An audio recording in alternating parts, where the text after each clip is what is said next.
Assalamualaikum warahmatullahi wabarakatuh. Jumpa lagi di Keren yang Cadas. Eh, kenapa jadi ketularan Repi Harun ya? Oke, maaf ya. Jadi hari ini kita akan membahas tentang blockchain kembali ya.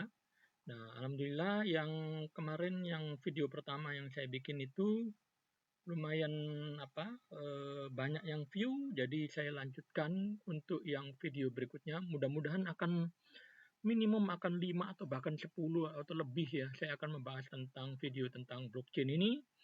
Nah, untuk yang kemarin itu kita membuat jaringan blockchain di mana mining itu hanya terjadi di sisi server, sedangkan di sisi ESP32 itu tidak melakukannya. Nah, jadi secara konsep memang sudah terpenuhi ya jaringan blockchain, tapi tentu itu tidak ideal.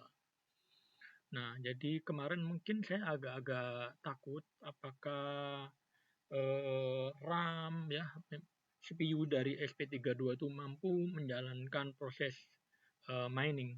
Nah, sekarang di video ini saya balik ya, justru yang melakukan proses miningnya itu adalah si ESP32. Nah, jadi yang di sisi server dia hanya melakukan verifikasi. Nah, ini adalah program ESP32-nya. Jadi ini sudah saya upload ya, dan dia sudah berjalan. Dan ini adalah sisi servernya. Nah, kita lihat di sini prosesnya sudah berjalan dengan baik. Nah, untuk itu saya akan mencoba menerangkan bagaimana ini bisa bekerja dengan baik ya, dan apa artinya angka-angka ini. Saya akan coba jelaskan sedikit demi sedikit. Nah, kemudian saya juga menambahkan mengenai hasil-hasil pengukuran ya, statistiknya, kemudian grafiknya itu saya tambahkan ya, logernya, jadi gitu. Oke, jadi mungkin kita lihat dulu di PPT saya ya. Jadi ini judulnya itu adalah arsitektur blockchain hybrid edge server untuk perangkat IoT berbasis ESP32 dengan mekanisme proof of work ringan. Kalau di bahasa Inggris kan seperti ini kira-kira. Jadi intinya itu adalah suatu pendekatan ya yang membagi proses blockchain itu. Kita punya kalau kemarin itu adalah di sisi server. Nah, kalau sekarang kita lakukan di sisi edge. Edge itu artinya yang dekat dengan sensor atau katakanlah klien gitu ya. Jadi dia adalah ESP32. Nah, sehingga memungkinkan penerapan mekanisme POW itu pada perangkat yang sumber dayanya terbatas ya, baik RAM maupun CPU-nya. Tapi tidak boleh mengorbankan keandalan sistem. Nah, jadi ini mengapa kita perlu hibrid ya? Karena tidak semua proses blockchain itu dijalankan di satu sisi saja seperti yang kemarin ya, video kemarin. Melainkan dibagi ya, katakanlah kita bikin 2 layer gitu ya. Jadi ada layer yang edge atau ESP32 ya, atau yang client lah itu, dia melakukan sebagian proses blockchain. Nah, layer berikutnya yaitu server, ada komputer yang berbeda tentunya. Dia di situ ada aplikasi yang berjalan dengan menggunakan Python. Dia menangani proses yang berat ya, dan manajemen global. Jadi hybrid itu adalah kombinasi antara edge computing atau SP32 dan server computing, dalam hal ini kita gunakan Python. Jadi kenapa perlu pakai hybrid? Ya karena ESP32 ini sumber dayanya terbatas. Jadi dia tidak mampu menjalankan full blockchain node ya. Nah, tentu berbeda dengan server yang lebih kuat baik CPU-nya maupun RAM-nya. Jadi tapi bukan berarti segala-galanya ya. Jadi kelemahan dari server itu dia tentu jauh dari sensor ya. Justru yang edge yang dekat dengan sensor. Jadi hybrid itu adalah menggabungkan keunggulan keduanya. Nah, jadi saya ulang kembali, apa itu edge computing? Edge computing itu adalah perangkat ya yang berada paling dekat dengan sensor atau sumber data, dalam hal ini SP32. Nah, kemudian terhubung dengan sensor, sensornya kita pakai di AT11 untuk mengukur suhu dan kelembapan, dan ini semua diproses langsung oleh SP32. Jadi, peran dari ES atau SP32 itu adalah baca sensor, nyusun header, menjalankan POW atau mining, menghasilkan nonce ya, dan hash kandidat. Habis itu dia kirim hasilnya ke server. Nah, jadi ini keunggulan sekaligus keterbatasan dari ES ya atau SP32. Memang dia dekat, otomatis latensinya rendah ya, cepat gitu ya. Kemudian tidak bergantung sepenuhnya pada server. Nah, kemudian dia juga lebih tahan terhadap manipulasi data sensor ya, karena dia pelakunya ya. Kemudian keterbatasannya CPU-nya lemah, RAM-nya terbatas, dan tentu otomatis tidak cocok untuk dilakukan full node blockchain.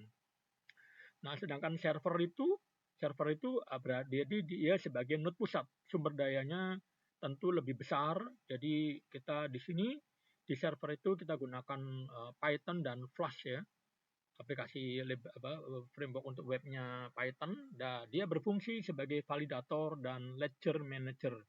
Jadi peran server itu yang tadi ya, sepasang dengan S tadi, dia menerima hasil mining dari SP32.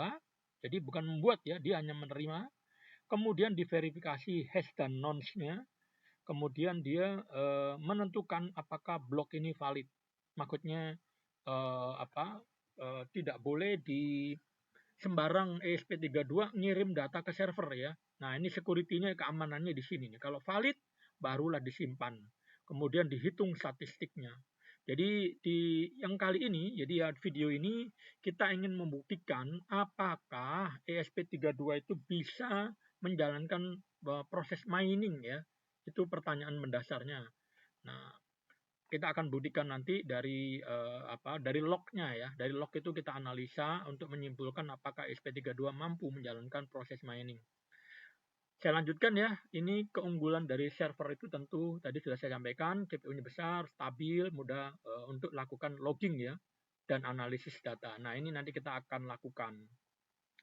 Nah, kemudian ini gambaran arsitekturnya ESP32 atau S-Node, dia melakukan proses pembacaan sensor, melakukan mining, dan kemudian dia non-search ya. Nanti kita jelaskan apa itu non-search ya. Kemudian setelah dapat, ini panahnya bukan dua arah ya, panahnya hanya ke kanan saja. Di sini connect ke WiFi dengan menggunakan protokol HTTP, baik post maupun get. Tentu delete enggak ya, dan terusnya, hanya dua aja. Nah, kemudian si server ini yang dibuat dengan menggunakan Python dan Flash, dia melakukan verification, kemudian validation untuk blok, dan kemudian dia membuat blockchain rantai ya. Jadi bloknya itu masing-masing itu dihubungkan ya, masing-masing bloknya. Nah, kemudian ini cara kerja atau proses daripada non-search itu adalah gini ya. Jadi SP32 itu dia membentuk data block, isinya adalah timestamp, data sensor, hash block sebelumnya, kemudian nilai awal nonce awal itu kita kasih 0, kemudian dia jalankan fungsi SHA-256 dengan data yang tadi plus nonce-nya yang nilai awalnya 0, jadilah hash ya.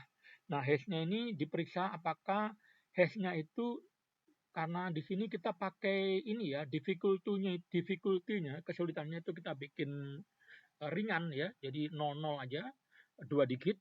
Nah, maka kalau dia valid, maka nonce-nya bertambah 1.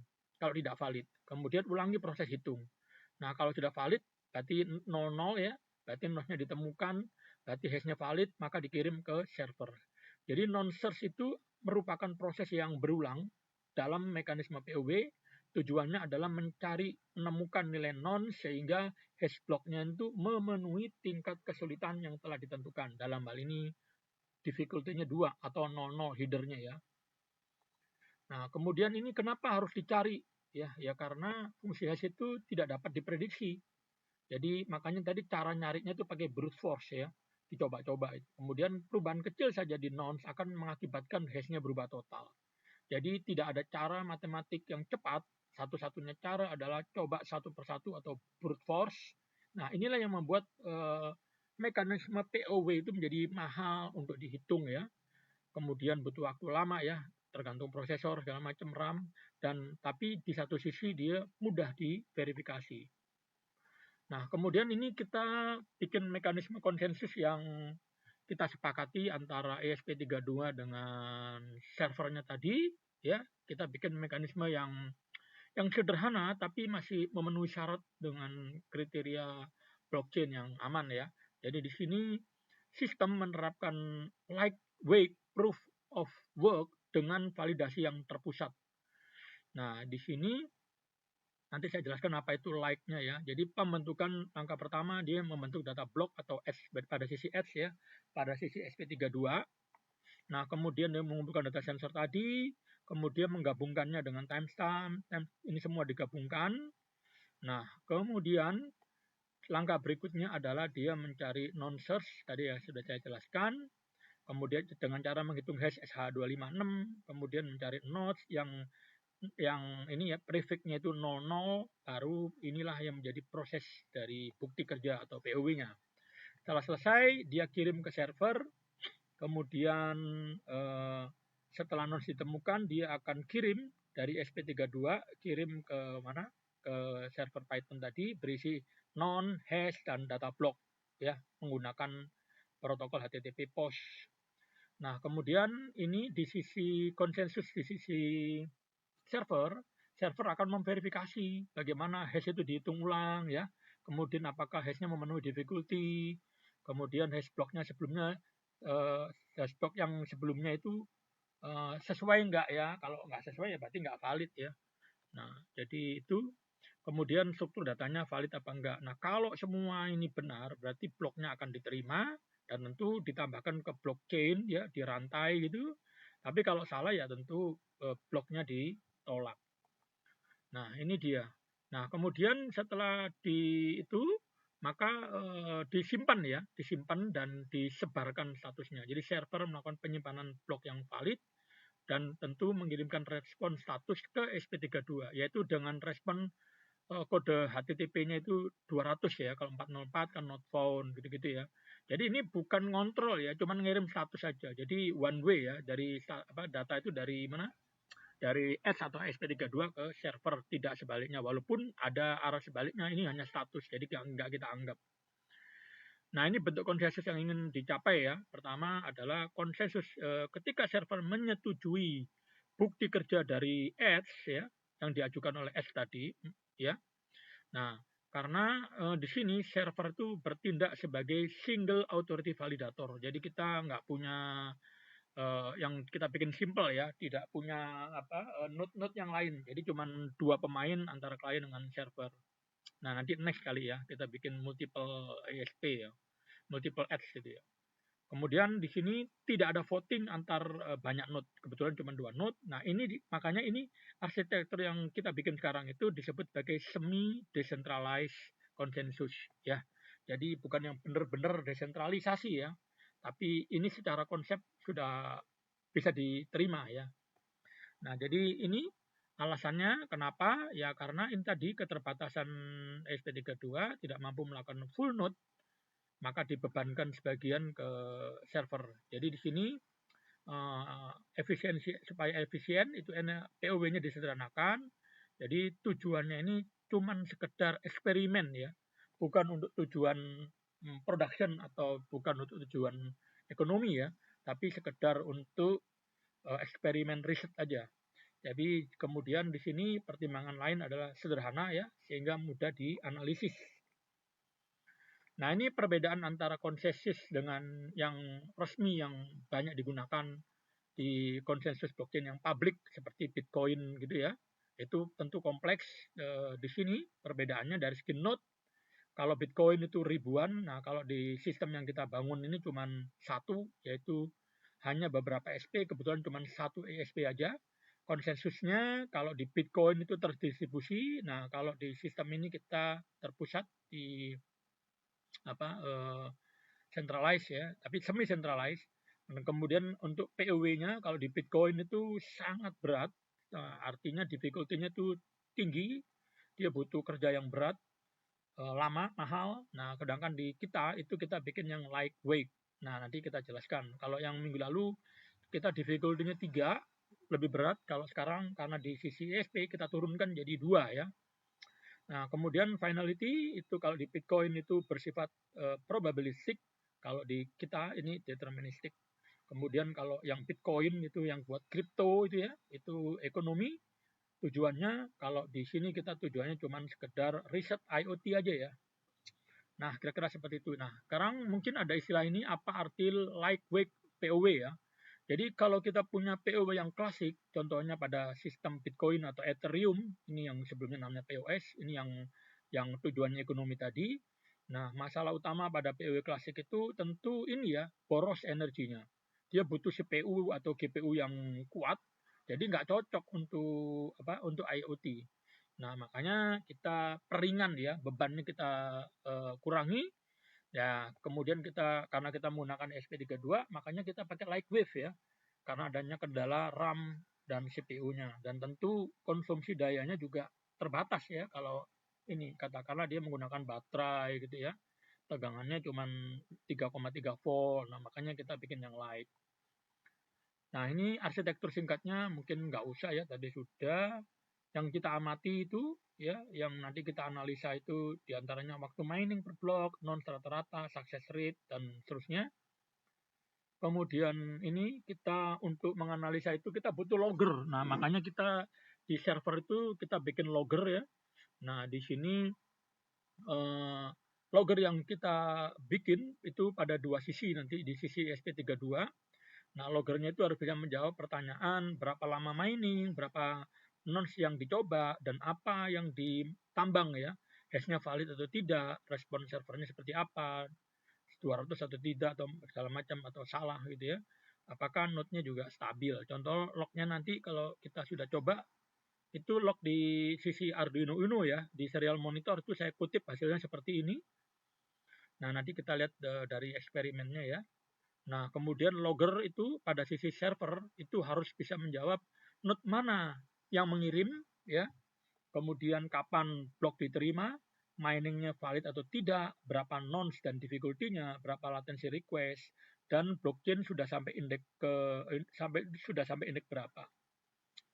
Nah, nanti kita ini contoh yang sudah dibuat ya, log yang saya eksperimen kemarin ya. Nah, ini saya tahu berarti node mana yang mengirim. Oh, ini ketahuan ini dari IP-nya. Indeksnya berapa? 12, difficulty-nya berapa? 2, dan seterusnya. Nah, ini kalau kita lihat ya, dari sini ada keterangan block accepted, berarti dia udah POW-nya valid. Kemudian hash-nya memenuhi difficulty, blok resmi, dan seterusnya ya. Dari segi time, waktu menerima server itu kita catat. Tujuannya apa? Untuk throughput ya. Kemudian untuk analisis latensi dan konsistensi temporal. Kemudian yang ketiga ini node IP kita logger ya supaya tahu identitas node IP ID atau IP dari SP32-nya, dan bukti bahwa ini terdistribusi pada IoT node ya, bukan bukan sekedar simulator ya, beneran gitu ya. Nah, penting jika nanti akan dilakukan multi node ya. Kemudian berikutnya ini yang keempat dari tampilan itu kita bisa lihat dari server ada block index 12, berarti dia sudah membuat 27 blok ya. Kemudian menunjukkan ledgernya itu grow, kemudian bisa diplot sebagai block versus time ya, dibikin grafik antara block dengan time. Difficulty-nya dibuat 2, berarti ternyata konsisten gitu ya, selalu ngirim difficulty 2, berarti benar. Kemudian bisa dibandingkan dengan difficulty yang lain, nanti kita lihat apakah mampu maksimum. Tapi saya pikir 3 udah berat ya, 4 nggak mungkin kayaknya.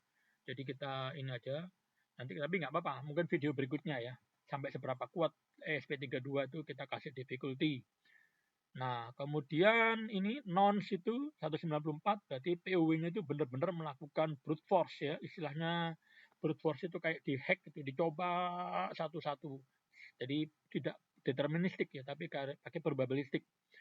Nah, dari sini kita dapatkan secara teoretik itu nonce itu 256 karena kita pakai dua difficulty-nya, berarti 16 pangkat 2, berarti 16 kali 16 256 ya, sedangkan kita dapatnya 194 masih dalam range gitu. Kemudian hash-nya seperti ini, terlihat di sini angka depannya 00, berarti dia sudah difficulty-nya terpenuhi ya, ketemu ya, non-search-nya dapat, berarti SHA-nya SHA 256-nya valid. Nah, kemudian latensinya 23 milisekund, berarti ini cukup cepat ya. Total waktu dari HTTP sampai plus parsing itu menunjukkan bahwa overhead di jaringan kita itu kecil ya, mungkin karena dalam satu jaringan kecil pakai wifi gitu ya. Nah, ini cocok untuk IoT nodes ya, karena cepat milisekund ordernya. Nah, dari log itu kita bisa klaim ya bahwa edge-based POW itu execution, jadi sudah dieksekusi POW-nya. Kemudian kita bisa melihat perilaku dari nonce-nya. Kemudian kita lihat bahwa network-nya itu low ya, overhead-nya. Kemudian blockchain grow-nya itu stabil, dan kita membuktikan eksperimen itu resmi real by hardware, bukan simulator ala Walkwi atau apa gitu ya. Jadi benar-benar real fisik dari SP32. Nah, jadi dari server log itu ya confirm bahwa setiap blok yang dikirim dari SP32 itu memenuhi ini ya, difficulty dari POW-nya ya, dalam hal ini 2 ya. Nah, kemudian hasil dari average nonce-nya itu, nilainya itu mendekati ekspektasi secara teoretik. Yang tadi kalau 2 tadi 16 pangkat 2, berarti 16 kali 16 256. Jadi yang kita dapat tadi berapa lupa saya. Yang kita dapat tadi non 194, berarti mendekati 256 kan. Nah, berarti dia sudah sesuai dengan, walaupun nggak mungkin tepat ya, itu menunjukkan bahwa dia alamiah, tidak diakal-akalin gitu loh. Jadi dan yang penting lagi bahwa dia ini ya, latensinya rendah ya. Nah, kemudian ini mining itu istilahnya apa sih gitu ya. Mining itu artinya adalah bahwa ESP32 itu memulai proses POW, kemudian loop nonce-nya harus berjalan, SHA-256 dihitung dengan berulang, atau tadi istilahnya brute force gitu ya. Kemudian mencari hash-nya dengan difficulty 2, ya ini contohnya ada 00 prefix-nya itu ya. Kalau video kemarin kan difficulty-nya 3, jadi 0 3 kali ya. 0 ya. Ini bisa angka yang berbeda dalam hexa ya. Jadi mining itu terjadi di ESP ya, bukan di sisi server. Ini yang kita lakukan sekarang. Nah, kemudian apakah ini sudah real mining? Jawabannya ya, secara algoritma sudah melakukan itu. Kemudian dia juga karena nonce-nya dilakukan secara brute force, dia juga karena menggunakan difficulty hash-nya, tapi secara skala industri ini masih tidak ya. Jadi artinya sudah mining tapi belum real ya, karena memang tidak ditujukan untuk industri, tetapi ditujukan untuk katakanlah riset ya, untuk sekedar mencoba uji coba implementasi konsep, memahami konsep implementasi dari blockchain ya. Jadi di sini kita lihat bahwa setiap node atau SP32 itu melakukan POW ya, POW yang ringan tadi secara independen, kemudian proses bekerja dengan secara iteratif menghitung SHA-256 hash-nya itu dengan nonce yang berbeda-beda sampai ditemukan yang memenuhi difficulty-nya ya. Kemudian hasil-hasil dari hash dan nonce tadi itu dikirimkan ke server atau yang ada program Python-nya ya.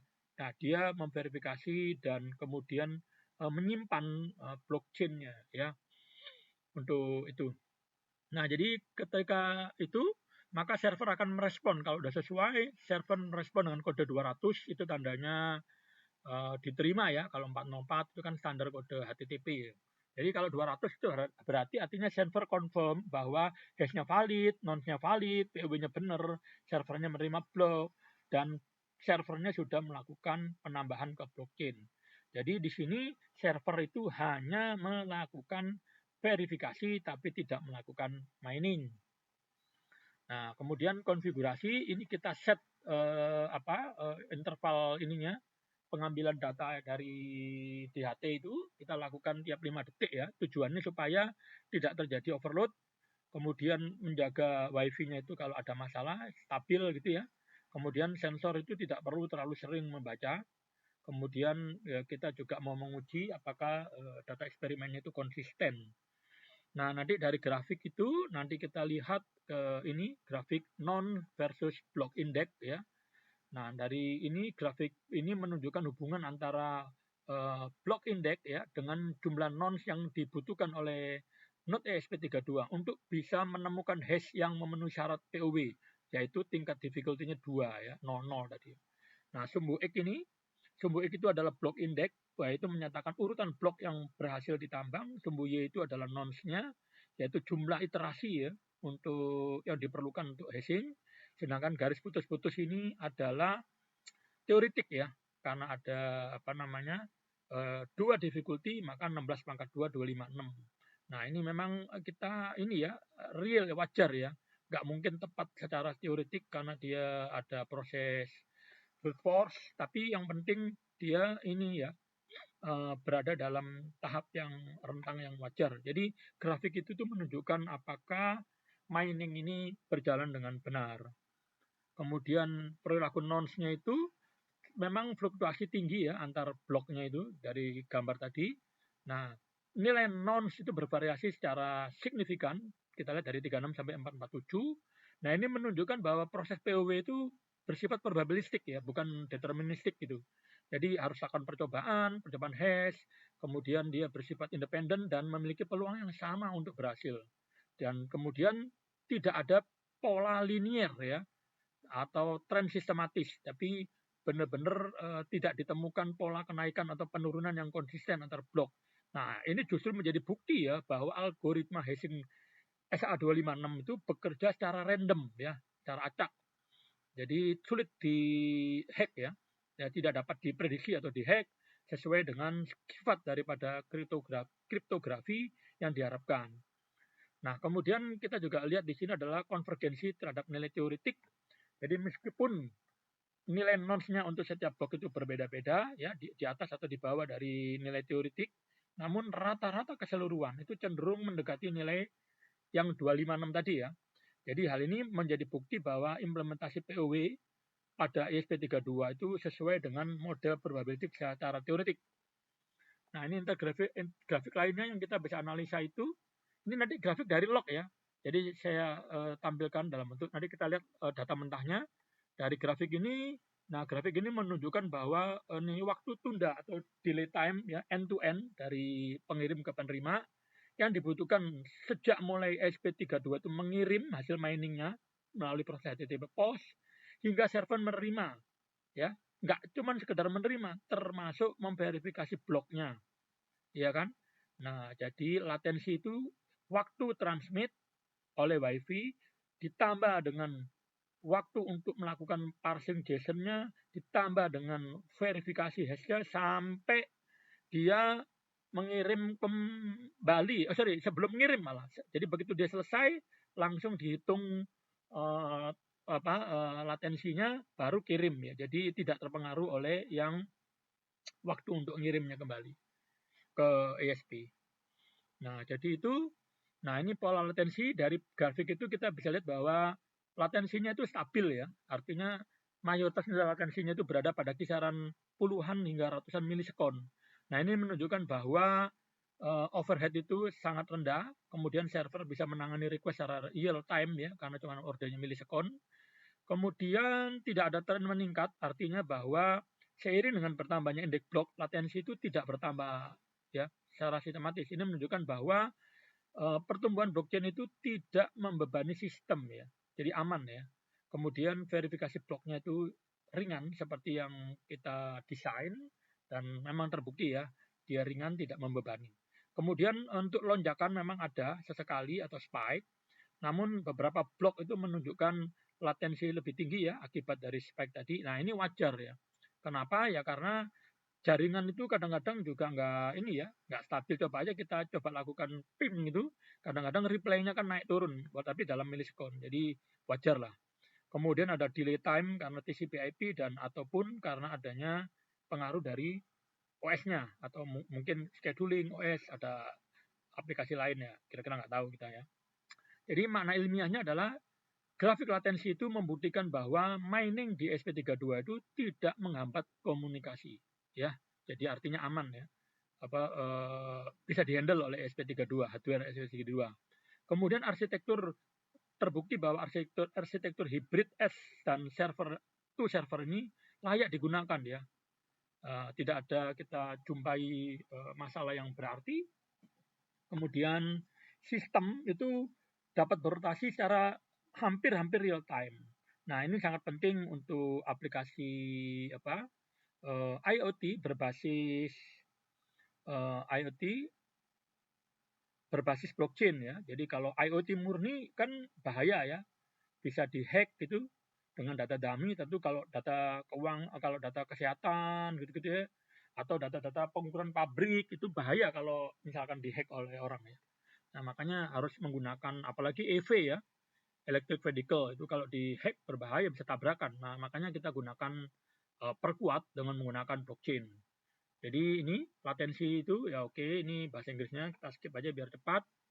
Nah, ini interpretasi grafik konvergensi tadi ya. Dari sini kita terlihat memang agak fluktuatif, tapi semakin banyak bloknya ya, dari sini makin ke kanan itu menuju ke stabil, yaitu mendekati angka 256.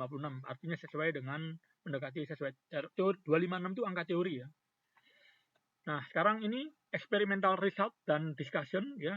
Jadi ini tadi setup alatnya, setup percobaannya adalah kita gunakan hanya satu node IoT, yaitu menggunakan ESP32. Di ESP32 itu menjalankan proses mining, POW-nya, algoritmanya yang digunakan adalah SHA-256, tingkat kesulitannya itu ditetapkan nilainya 2. Nah, ini mensyaratkan bahwa hash block itu, kalau 2 itu berarti artinya hash blocknya itu prefix-nya atau diawali dengan 2 digit 0, heksadesimal. Nah, proses mining itu dilakukan sepenuhnya di sisi ESP32 ya, bukan di sisi server. Sedangkan verifikasi bloknya dan pencatatan ledgernya itu dilakukan pada server dengan menggunakan Python. Nah, setiap blok yang berhasil ditambang itu dicatat di log file. Kemudian yang berisi indeks ini nilai nonce, atensi komunikasi end-to-end, ESP32 dan server. Nah, ini mining resultnya. Ini datanya kita ambil dari log. Kemudian hasilnya ini ya kita bisa lihat nonce-nya, latensinya. Nah, jadi ini menunjukkan variasi nilai nonce ya, bervariasi, dan latensi dalam milisekund itu yang berhasil ditambang oleh node ESP32. Nilai nonce-nya ini menunjukkan bahwa variasinya cukup signifikan ya, variasi yang signifikan antar blok. Nah, ini membuktikan bahwa dia bersifat probabilistik ya. Kemudian dari mekanisme POW. Jadi tidak ada pola deterministik tertentu ya, atau tren linear tidak ada ya, benar-benar fluktuatif. Nah, menegaskan bahwa proses mining itu dilakukan menggunakan brute force ya, brute force hashing. Jadi tidak ada optimasi yang tersembunyi ya, benar-benar probabilistik. Jadi eksperimental mining result dari SP32 itu berdasarkan pada POW blockchain. Nah, kemudian ini kita menganalisa nonce-nya ya, dari grafik nonce versus blok ini menunjukkan bahwa fluktuasi nilai nonce untuk setiap blok garis referensi ini horizontal menunjukkan nilai nonce teoretik tadi 256 dengan rumus 16 pangkat 2. Nah, meskipun individualnya berada jauh, secara individual ini jauh ya, tapi kalau kita rata-ratakan ya, itu nilainya 236. Jadi lumayan mendekati dari yang teoretik 256. 236, 256 selisih 200 ya, 20 ya. Nah, ini mengkonfirmasi bahwa implementasi dari POW pada Nikon ESP32 itu perilakunya sesuai dengan model probabilistik SHA-256 ya. Kemudian ini latensi analisis dan sistem visibility. Nah, ini tadi sudah dijelaskan, nggak urut lagi. Nah, ini statistik summary-nya ya. Kita bisa lihat di sini hasil eksperimennya ya, di mana nilai nonce rata-rata ini sudah diinikan mendekati nilai ekspektasi tadi. kemudian ekspektasi teori, sementara latensinya itu berada dalam batas yang dapat diterima untuk aplikasi IoT, yaitu tadi dalam per milisekon. Nah, kira-kira seperti itu. Nah, ini mungkin tadi ya, apa yang dimaksud dengan ringan pada lightweight itu. Artinya ringan, definisi ringan itu adalah difficulty-nya harus rendah. Ya, kalau yang Bitcoin itu sampai ini nih, sampai 6 ya. 6 itu berarti dia difficulty-nya tinggi, tentu lama, butuh resources ya, CPU segala macam. Nah, kalau di kita itu hanya yang minggu lalu difficulty-nya 3, nah yang sekarang saya bikin 2 supaya light ya, karena mesinnya lebih rendah ya dibanding komputer kan ESP32. Jadi secara matematik difficulty 2 itu artinya 16 pangkat 2, 256 hash-nya. Kalau 3 itu berarti 16 kali 16 kali 16 496. Nah, ini masih ini ya, masih realistis ya untuk 2 dan 3 itu masih masuk akal untuk SP32. Nah, kemudian definisi ringan yang kedua itu data blocknya kecil. Jadi tidak ada Merkle tree yang besar, kemudian tidak ada ribuan transaksi ya. Jadi hanya satu node tadi, jadi hanya isi dari bloknya itu cuma timestamp, kemudian nodes-nya sendiri hash sebelumnya ya, karena ini untuk verifikasi hash sebelumnya, dan data sensornya cuma tadi saya bikin cuma suhu dan kelembapan, tidak ada yang panjang, jadi bloknya itu kecil. Jadi tujuannya adalah untuk mengurangi beban hashing ya. Nah, kemudian definisi ringan lagi tidak ada kompetisi global, artinya tidak ada ribuan node, tidak ada ribuan ESP32 ya. Jadi kebetulan saya hanya punya satu. Jadi saya hanya satu buah ESP32 dan terhubung ke satu server. Jadi ini adalah untuk menghilangkan overhead jaringan. Nah, kemudian definisi ringan itu tujuannya adalah untuk akademik ya, bukan untuk ekonomi, untuk riset aja ya. Jadi tidak mengejar keamanan kripto global, tapi fokus kita pada validasi komputasi, eksperimen latensi, analisa nonce gitu ya. Jadi tujuan pembelajaran, kira-kira kayak gitu konsep. Jadi yang terakhir ini discussion dari hasil eksperimen itu menunjukkan bahwa node ESP32 itu mampu menjalankan POW ringan ya, secara mandiri dan performanya konsisten. Adapun ada fluktuasi nilai nonce yang kita amati itu sesuai dengan karakteristik ya, memang naturnya probabilistik ya. Jadi algoritma SH256 seperti itu. Nah, nilai rata-rata nonce-nya mendekati ekspektasi secara teoretik, menegaskan bahwa validasi implementasi itu valid ya, miningnya berhasil. Kemudian selain itu latensi komunikasi juga rendah dan stabil, itu membuktikan bahwa pendekatan hybrid edge dengan cloud ini cocok untuk aplikasi IoT yang membutuhkan integritas data dan keamanan berbasis dengan blockchain. Nah, kira-kira seperti itu. Oke, sekarang kalau gitu kita coba lihat dari sisi ini ya, ini lognya ESP32, mungkin ini saya clear, apakah dia masih berjalan. Nah, ini terus berjalan ya, ini saya clear. Nah, dia tetap berjalan. Nah, kemudian ini juga dari sisi server kita bisa lihat sesuai ya, ininya coba kita lihat dia pada blok berapa, atau mungkin eksperimen ini saya matikan servernya, apa yang terjadi. Nah, ini saya matikan, apa yang terjadi dengan logger di serial monitor ya. Nah, ini servernya saya matikan, ini ya, server statusnya rejected. Dan kalau seandainya connect kembali, apakah masih valid nonce-nya, bloknya segala macam? Harusnya masih ya. Coba kita jalankan kembali servernya, apakah dia masih bisa validasinya? Expected nonce-nya 256, total bloknya 1. Kemudian ini bloknya accepted, berarti artinya sistem sudah connect kembali dan nyambung lagi ya, nggak putus ya. Nah, oke. Berarti itu, nah kemudian saya mau menunjukkan bahwa ini dia telah membuat log, ini kan log di sisi ESP ya. Saya juga sudah membuat log di sisi Python. Nah, ini file foldernya itu saya taruh di folder blockchain. Nah, ini kita bisa lihat, mungkin biar enak saya ini kita bisa lihat ya, ini tadi PPT saya, ini adalah gambar yang dihasilkan, coba kita lihat Nah, ini, oh sorry, ini yang data yang lama ya. Yang real itu kita, oh sorry, saya mau nunjukkan ini dulu, lognya ya. Log yang selama kita itu, nah ini dia lognya nih. Ini lognya segini banyak tadi, lumayan banyak ya. Yang kita ukur. Nah, kemudian dari log itu kita coba lakukan ini ya, plot result. Jadi coba ini mungkin ada satu PNG, kemudian kita jalankan eksperimen plot result, dia akan membaca eksperimen log, kemudian dia akan membentuk grafik. Nah, ini kita jalankan ininya, skripnya. Nah, ini nama filenya adalah plot. Nah, cukup begini aja, otomatis dia akan membaca file eksperimen.log. Kita lihat ya, apakah terbentuk file PNG yang lain. Nah, ini dia nih ya. Jadi dia udah membentuk ini ya, PNG yang lain ini dia nih ya. Ada non versus block. Nah, ini dia grafiknya. Karena datanya kita banyak ya. Nah, kemudian ini ya, latensi versus block. Nah, ya, kira-kira gitu. Jadi kita membuat dua gambar ya. Jadi yang aslinya kan yang ini nih, yang non versus block. Jadi kita ini.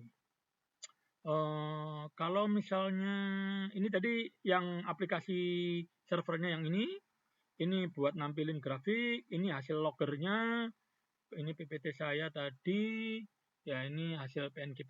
Saya rasa itu yang bisa saya sampaikan, mudah-mudahan bermanfaat ya. Jadi saya mudah-mudahan akan membuat video-video berikutnya terkait dengan blockchain, dan target saya nanti kalau bisa sampai ke Web3 ya, kalau bisa. Saya belum begitu menguasai. Saya mulai dari blockchain dulu, nanti harapannya sampai ke Web3 ya. Oke, kalau gitu saya sudahi aja. Selamat siang. Wassalamualaikum warahmatullahi wabarakatuh. Cia, cia, cia.